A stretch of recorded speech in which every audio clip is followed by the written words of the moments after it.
Hello YouTuber family, તમારું સ્વાગત છે મારા બ્લોગમાં। તો આજે બનાવીશું ઉપમા।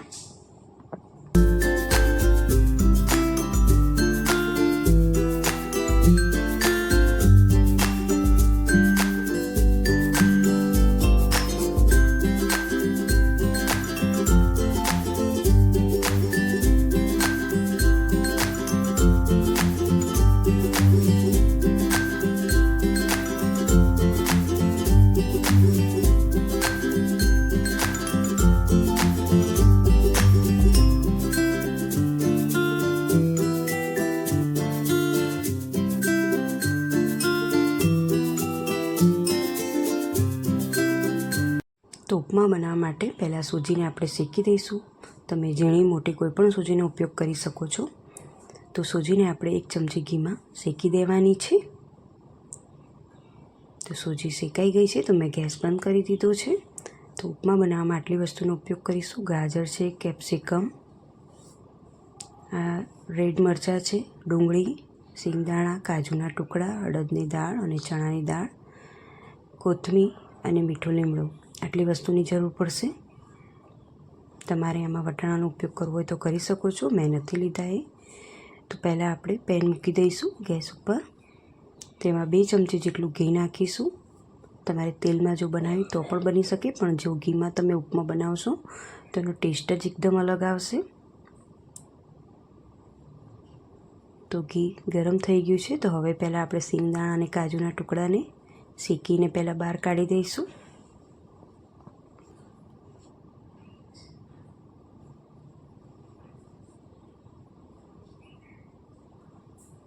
તો આ શેકાઈ ગયા છે, તો એને હું બહાર કાઢી દઈશ।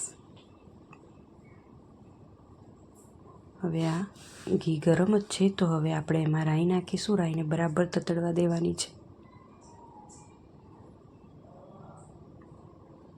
જો રાઈ બરાબર તતડી નહીં હોય તો કડવી લાગશે। થોડું જીરું નાખીશું, હિંગ નાખીશું,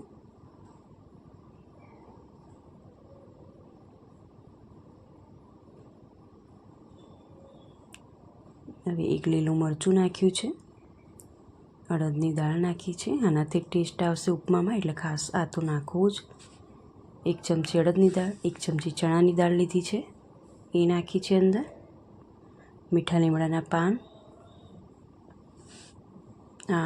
આ વસ્તુ નાખવાથી મીઠો લીમડો છે, અડદની દાળ, ચણાની દાળ, આનાથી જ ફ્લેવર આવશે ઉપમા ખાતા હોય એવું। તો આ તો ખાસ નાખવું। હવે આ નાખીને વ્યવસ્થિત આપણે હલાવી દઈશું। હવે જે આપણે વેજીટેબલ કટિંગ કરીને રાખ્યા હતા, ડુંગળી છે, કેપ્સિકમ, ગાજર, આ વસ્તુનો મેં ઉપયોગ કર્યો છે। તમે કોઈ પણ વેજીટેબલનો ઉપયોગ કરી શકો છો આમાં, તમને જે પસંદ હોય એ નાખીને આપણે વ્યવસ્થિત હલાવી દઈશું।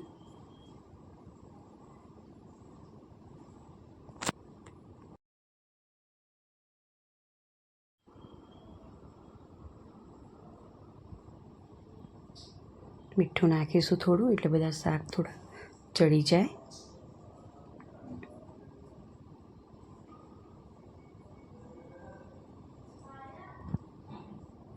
મેં અહીંયા 1 વાડકી જેટલી સૂજીનો ઉપયોગ કર્યો છે। તમારે કોઈ પણ એક વસ્તુનું માપ રાખવાનું। મેં અહીંયા 1 વાડકી સૂજી લીધી છે, તો એની સામે એની એ જ વાડકીથી 3 વાડકી હું આમાં પાણી નાખીશ। આ પરફેક્ટ માપ છે, તમે આ માપ પ્રમાણે બનાવશો એટલે તમારો ઉપમા છે એકદમ છૂટો છૂટો જ બનશે। તો અહીંયા હું આ રીતે એ જ વાડકીના માપથી 3 વાડકી પાણી લઈશ, અને હવે આ પાણી આપણે અંદર નાખવાનું છે આ રીતે, અને હલાવી દઈશું એકવાર।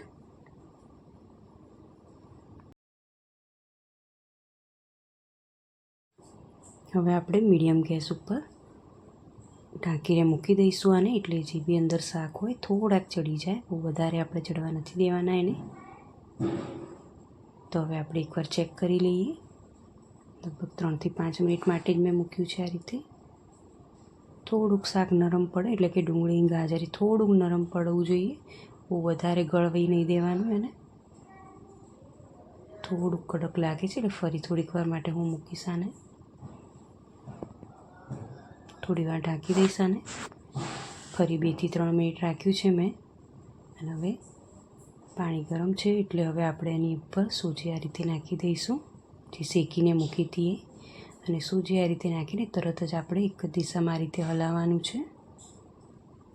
તમે જેમ જેમ હલાવશો એમ એમ એ થીક થતું જશે, કારણ કે સૂજી તરત પાણી પી જાય છે. એટલે આ રીતે જાડું થતું જશે, થીક થતું જશે. એટલે આપણે આ રીતે હલાવવાનું છે. અને આ પ્રોસેસ કરો એટલે ગેસને મીડિયમ જ કરી દેવાનો.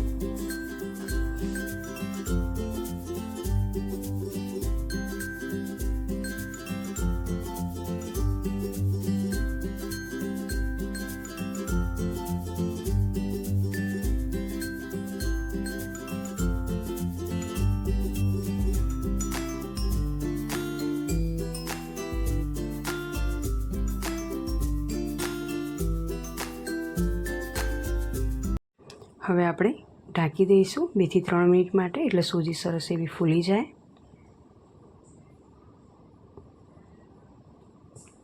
તો 2 થી 3 મિનિટ થઈ ગઈ છે. તો બસ હવે ઉપમા બનીને એકદમ તૈયાર છે. તો હવે આપણે આની ઉપર કોથમીર નાખીશું. સિંગદાણા અને કાજુ જે આપણે શેકીને રાખ્યા છે ઘીમાં, એ હવે ઉપર આ રીતે એડ કરીશું. આ પ્રોસેસ લાસ્ટમાં જ કરવાની છે. અને હવે લાસ્ટમાં આપણે 2 ચમચી જેટલું ઘી નાખીશું. ઘી નાખવાથી શું એટલે કે ઉપમાનો ટેસ્ટ એકદમ વધી જશે. જો તમે આ રીતે ના બનાવ્યો હોય ઘીમાં કોઈ દિવસ, તો ચોક્કસથી ટ્રાય કરજો. બહુ સરસ લાગશે ટેસ્ટમાં અને ઘરમાં બધાને જ પસંદ આવશે. આટલી વસ્તુ નાખીને આપણે વ્યવસ્થિત હલાવી દઈશું.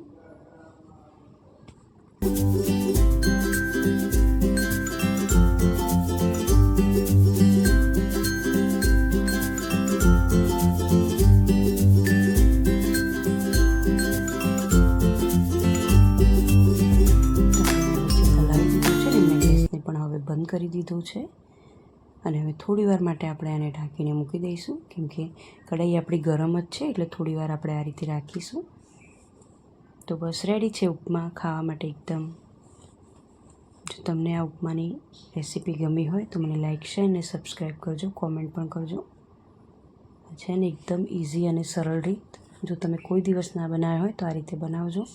પહેલી જ વારમાં તમારો ઉપમા એકદમ છૂટો છૂટો અને દાણેદાર બનશે. તો ચલો મળીએ એક નવા વિડીયોમાં. ત્યાં સુધી આવજો. જય શ્રી કૃષ્ણ.